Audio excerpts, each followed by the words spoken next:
আমার প্রিয় বন্ধু অর্ষাদ কিছু পুরস্কৃত করেছেন। অর্ষাদের আমি জোরে হাততালি যাবে সকলে মিলে। আর নজওয়ান আর মমতাজের সঙ্গে রাধিকা ব্যানার্জির মিল আছে।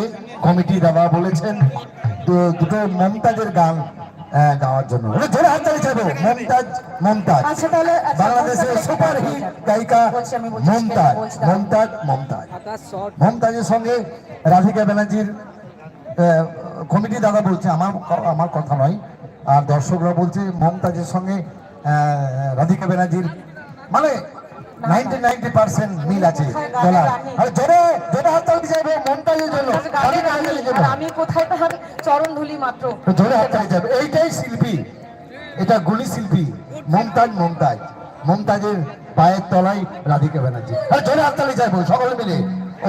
ওনার গায়িকা আর বাংলাদেশের সুপার হিট গায়িকা মমতাজের গলার সঙ্গে রাধিকা ব্যানার্জির সমস্ত কিছুটা মিল আছে। জোরে হাততালি যাবে রাধিকা ব্যানার্জির জন্য।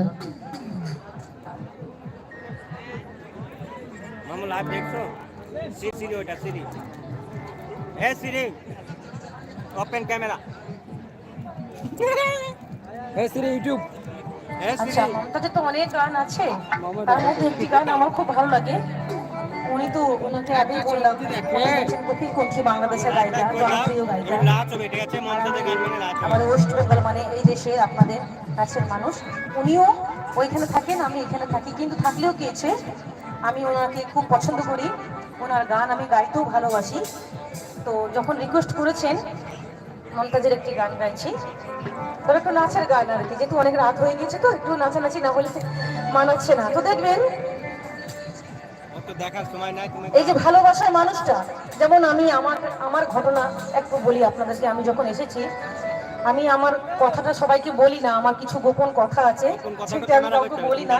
তবে যখন এখানে এসেছি আপনাদেরকে বলছি, আমি যখন কলেজে পড়তাম সবে আমি 12 পাস করে সবে আমি ফার্স্ট ইয়ারে ভর্তি হয়েছি আর কি। আর ওই যে বলে না কলেজে উঠলে ছেলে বা মেয়েদের লেজ বেরিয়ে যায়, এটা বাস্তব কথা। হ্যাঁ, যেটা আমার ক্ষেত্রে হয়েছিল। অল্প বয়সে একটা ছেলেকে ভালোবেসে ফেলেছিলাম। হ্যাঁ, তো ছেলেটিও আমাকে ভালোবাসতো, যা হয় আর কি, অল্প বয়সে যেটা হয় মানুষের। তো হঠাৎ জানি না ছেলেটা বিয়ে করে নেয়, আমার সেই বেঈমান বন্ধুটা। এবার আমার তো কান্নাকাটি, আমার অবস্থা খারাপ, কি ব্যাপার হঠাৎ করে না বলে বিয়ে করে নিল, বাড়িতে কান্নাকাটি।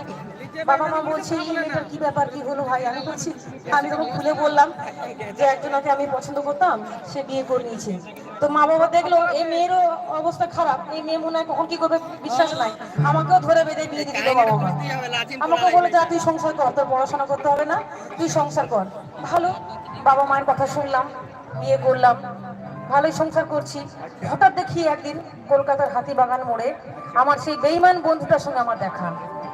এবার জানি না তার কি হয়েছে, সে দেখে আমাকে কেমন ঘাবড়িয়ে গেছে এবং আমাকে বলছে, তোমার সিঁদুর শাখা তুমি বিয়ে করে নিয়েছো? আমি বললাম হ্যাঁ।